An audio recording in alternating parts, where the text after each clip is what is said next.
Welcome back. आप देख रहे हैं वन अपना फाइनेंस मिनिस्टर और आपके सवालों के जवाब देते हैं हम। हमारे साथ पंकज मटवाल एमडी अपना मनी मैनेजर जुड़ चुके हैं। पंकज जी, बहुत बहुत स्वागत है आपका हमारी इस खास पेशकश में। और दर्शक भी हमारे साथ फ़ोन लाइन पर जुड़ गए हैं, लेकिन उससे पहले मैं वो व्हाट्सएप नंबर फ्लैश करवा देती हूँ स्क्रीन पर, जिसके ज़रिए आप अपने सवाल हम तक पहुँचा सकते हैं। अभी भी अगर आप शो लाइव देख रहे हैं, सवाल पूछना चाहते हैं तो जल्दी से 9619873567 हमारा नंबर है, जहां पर अपने सवाल भेजिएगा। अगर YouTube पे इस वक्त लाइव देख रहे हैं तो कमेंट बॉक्स पे अपने सवाल फटाफट डाल दीजिए। संतोष सिंह मेरे दर्शक मेरे साथ फोन लाइन पर है। नमस्कार, कैसे हैं सर? हेलो। संतोष जी नमस्कार, आपको मेरी आवाज़ आ रही है? नमस्कार मैम, आ रही आवाज? बढ़िया। आपने जेएम फ्लेक्सी कैप लिया हुआ है, 6000 की एसआईपी चल रही है। निपॉन का मल्टी कैप है, इसमें 10,000 रुपये हैं। Motilal Oswal mid cap 4000, quant लार्जन mid cap 6000, quant small cap 4000। Target आपका 75 लाख है 10 साल में। जी। ठीक है सर, कोई खास लक्ष्य जो आपने जोड़ रखा है इस निवेश के साथ? रिटायरमेंट का प्लान है मैम। और उसके लिए 75 लाख पर्याप्त होगा? हमारे पास राशि इतनी है अभी जो जोड़ने के लिए, जैसे जैसे बिल्कुल। सैलरी बढ़ेगी फिर अमाउंट बढ़ाएंगे। आप 10 साल में रिटायर हो रहे हैं? नहीं, ऐसे तो है 15 साल कम से कम। तो 15 साल तक निवेश कर पाएंगे? जी। चलिए ठीक है। मैं चाहती हूँ कि अगली बार आप अपना सवाल हमें वापस से भेजें इस कैलकुलेशन के साथ कि 75 लाख से ज़्यादा की कितनी ज़रूरत पड़े, क्योंकि उसका आपको आकलन करना होगा। आपके अभी के जो खर्चे हैं, अगर लोन वगैरह हैं तो शायद वो आपके पूरे हो जाए। बच्चों की पढ़ाई लिखाई का खर्च अगर अभी है तो हो सकता है कि वो 15 साल में निपट जाए। तो नेट नेट कितना कितना खर्चा रहेगा, ज़रा उसका आकलन कर दीजिएगा और बताइएगा हमको। 75 लाख क्योंकि 15 साल में मुझे लगता है कि आपको यकीनन कम पड़ेंगे। तो बाकी तो आपको पंकज जी समझाएंगे ही और फंड्स भी आपके चेक करेंगे। बताइए पंकज जी। कविता जी नमस्कार। आपने सही कहा कविता जी। देखिए, लंबे समय में हमेशा हम यही कहते हैं कि इन्फ्लेशन की वजह से जो वैल्यू होती है वो कम हो जाती है। तो संतोष कुमार जी, आपने जो लक्ष्य लिया है शायद वो काफी नहीं रहेगा, लेकिन एक बात आपने बहुत क्लियर कही कि अभी मैं जितना इन्वेस्ट कर सकता हूं उसके हिसाब से आपने कहा कि आपने प्लानिंग की हुई है और आपके पास जो फंड्स हैं वो काफी अच्छे हैं। आपका जो एलोकेशन है वो भी सही है, यानी कि अगर हम बात करें पोर्टफोलियो डाइवर्सिफिकेशन की, तो large cap, mid cap, small cap जिस तरह से एलोकेट होना चाहिए वो भी ठीक है। और एक सिंपल अगर हम कैलकुलेशन करते हैं यहाँ पर 12% के हिसाब से, तो 10 साल में करीब 67 लाख रुपीज इकट्ठा हो सकते हैं। तो जो आपका टारगेट है उससे थोड़ा सा कम रहेगा, लेकिन आपने जैसा कहा कि 15 साल तक भी आप निवेशित रह सकते हैं। तो एक सलाह है आपको, आप क्या कीजिए, स्टेप अप कीजिए। हर साल 5%, 10% जितना भी मुमकिन हो उस हिसाब से आप हर साल अपनी एसआईपी राशि को बढ़ाते रहिए। और यदि 15 साल की बात करेंगे तो यहां से करीब करीब डबल आपका अमाउंट हो सकता है। तो करीब 1.5 करोड़ की उम्मीद तो आप कर सकते हैं, और फिर और भी ज्यादा बढ़ाएंगे तो उससे ज्यादा राशि इकट्ठा हो सकती है। तो शुरुआत सही है, अमाउंट को बढ़ाते रहना है, डिसिप्लिन मेंटेन करना है, ये इंपॉर्टेंट है। संतोष जी, आपको और कुछ पूछना है पंकज जी से? जी मैम, एक चीज पूछना था। जेएम फ्लेक्सी कैप ये फंड ठीक है?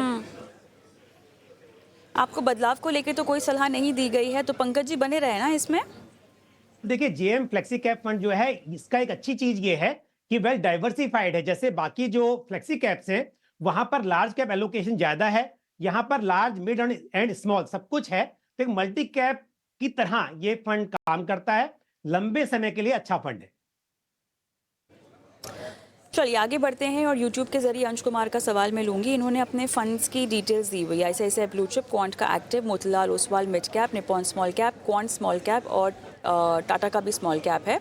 12 साल तक एसआईपी कर सकते हैं। 1 CR इनको इकट्ठा करना होगा और एसआईपी के अमाउंट की डिटेल्स आपके पास है कुल मिला के। पंकज जी बताइएगा। पहली बात तो यह है कि 3 स्मॉल कैप फंड है पोर्टफोलियो में और मेरे हिसाब से ये सही नहीं है।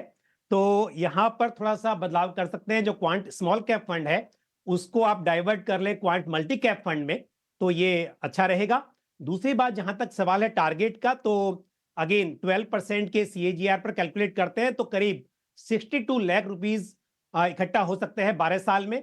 यदि 1 करोड़ इकट्ठा करना है तो आपको एसआईपी का अमाउंट बढ़ाना पड़ेगा 20,000 पर मंथ। यदि आप एसआईपी कर रहे हैं तो उसको आप टॉपअप कीजिए, तो आप ये 1 करोड़ भी इकट्ठा कर पाएंगे। तो टॉपअप कीजिए, स्टेपअप के थ्रू इंक्रीज कीजिए एसआईपी अमाउंट को।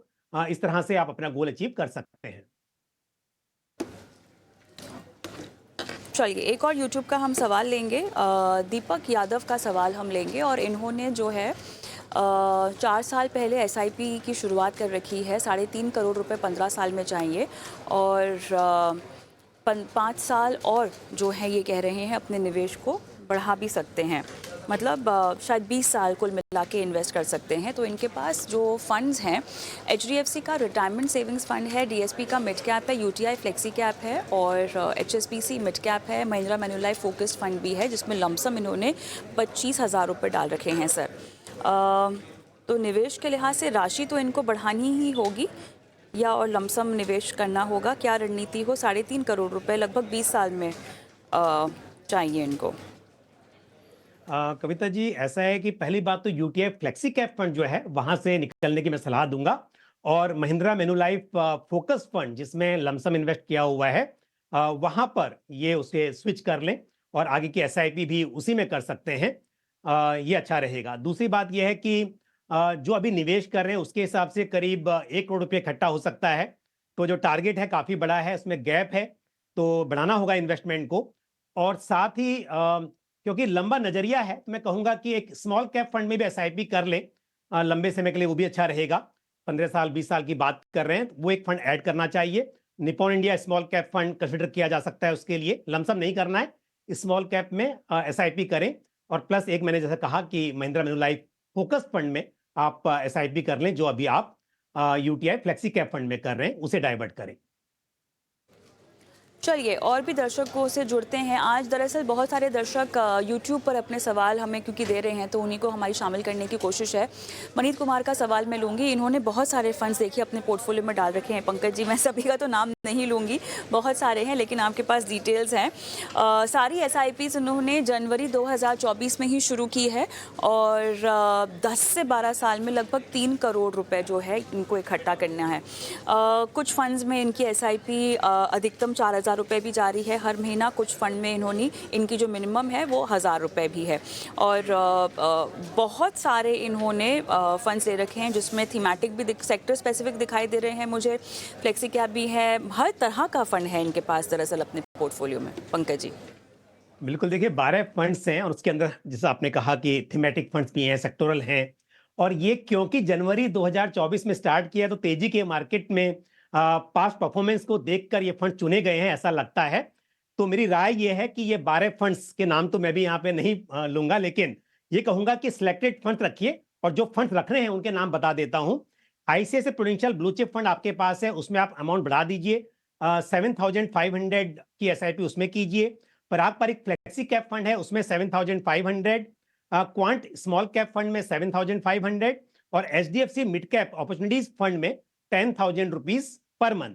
तो इस तरह से जो टोटल 32,500 है 12 स्कीम में, मैंने उसे घटाकर कर दिया है 4 स्कीम में डिवाइड। इस तरह से आप एसआईपी आगे कीजिए, अच्छा रहेगा। दूसरी बात जो है टारगेट, वहां पर भी आपको थोड़ा अमाउंट बढ़ाना पड़ेगा, क्योंकि अभी जो कैलकुलेशन निकल कर आ रही है उसके अकॉर्डिंग आपका टारगेट अचीव नहीं हो सकता। करीब 1 करोड़ रुपये इकट्ठा कर सकते हैं आप, तो बढ़ाना है तो आप कम से कम स्टेप अप कीजिए 10% से एवरी ईयर, और जब जब पैसा आपके पास हो टॉप अप भी करते रहिए। All the best to you. चलिए, मेरे ख्याल से सवाल तो यहाँ पे समाप्त हो गए हैं दर्शकों के पंकज जी, लेकिन निवेश का गुरु मंत्र क्या है एक बार देख लेते हैं।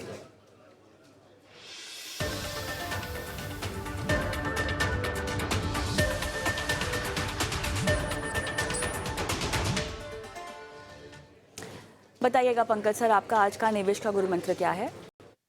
देखिए कविता जी, इन्वेस्टमेंट में एसेट एलोकेशन जो होता है बहुत ही इंपॉर्टेंट होता है। तरह तरह के एसेट क्लासेस में इन्वेस्ट करना चाहिए, और निवेशक कई बार इक्विटी को इग्नोर करने की कोशिश करते हैं, अवॉइड करने की कोशिश करते हैं, ये सोचकर कि यहाँ पर रिस्क है। तो मैं कहूंगा कि सफल निवेशक या सफल निवेश के लिए रिस्क को अवॉइड नहीं करना है, बल्कि रिस्क को कैसे मैनेज करना है वो सीखना है। तो रिस्क को अगर मैनेज करके आप आगे बढ़ेंगे तभी आप सफल निवेशक बन सकते हैं। चलिए, बहुत ज़रूरी है कि अपने रिस्क को मैनेज करना और उससे बचना नहीं। लेकिन अधिकतर समय पंकज जी हम ये देखते हैं कि आजकल के ही लोगों की आप बात अगर सुने तो वो एफएनओ में निवेश कर लेते हैं, क्रिप्टो में पैसे लगाते हैं। लेकिन जब भी इक्विटी में योजनाबद्ध तरीके से निवेश करने की बात आती है तो या तो उनको बहुत जोखिम वहाँ पर दिखाई देता है या तो वो उन्हें बहुत बोरिंग लगता है। ये मेरे ख्याल से एक इन्वेस्टर बिहेवियर को लेकर भी बहुत बड़ा सवाल है, क्योंकि एफएनओ क्रिप्टो जैसे जो एवेन्यूज़ है वहाँ पर जोखिम हो, पता है कि जोखिम है, उसके बावजूद भी शायद मुनाफे का ऐसा इम्पैक्ट है उनके जहन में, वो ज़्यादा बड़ा लगता है बजाय जोखिम के। बिल्कुल मैं सहमत हूं आपकी बात से। देखिए, जिन्हें म्यूचुअल फंड जो कि एक वेल डाइवर्सिफाइड तरीके से इन्वेस्ट होता है और फंड मैनेजर्स उसे मैनेज करते हैं, वहां जिन निवेशकों को जोखिम लगता है, हम देखते हैं कि वो एफएनडोज में या डायरेक्ट इक्विटी में या क्रिप्टो वगैरह में इन्वेस्ट कर लेते हैं। तो ये बिहेवियर ही है बेसिकली, और लालच में आकर कभी ये सुनकर कि बहुत मुनाफा वहां पर हो रहा है, ऐसी गलती करते हैं। लेकिन म्यूचुअल फंड्स में यदि आप समझदारी के साथ निवेश करें तो मेरे हिसाब से ये बेहतर होता है। दर्शकों को समझना बहुत ज़रूरी है कि कोई भी एक फाइनेंशियल स्ट्रैटेजी किसी एक इंसान के लिए या हर किसी के लिए नहीं हो सकती। जैसे कि एक दवाई हर बीमारी के लिए नहीं हो सकती है, वैसे ही एक फाइनेंशियल प्लान हर किसी के लिए नहीं हो सकता है। अगर कोई क्रिप्टो में पैसे डालकर कमा रहा है, किसी के पास अगर केवल फिक्स डिपॉजिट में ही पैसे पड़े हुए हैं और उनकी कमाई वहाँ से हो रही है, इसका मतलब ये नहीं कि आपके लिए भी वो सही है। डाइवर्सिफाइड अप्रोच, फिक्स डिपॉजिट भी रखिए, आप स्टॉक्स भी रखिए, म्यूचुअल फंड के जरिए भी निवेश कीजिए, लेकिन बहुत ज़रूरी है कि हर एसेट क्लास में आप नियमित मात्रा में निवेशित रहें। और यही एक सीख है बहुत सारी सीख में से जो हम इस शो के जरिए आपको देने की कोशिश करते हैं हमारे एक्सपर्ट्स के जरिए। और पंकज जी, इसीलिए आज बहुत बहुत धन्यवाद शो पर आने का और दर्शकों का मार्गदर्शन करने का।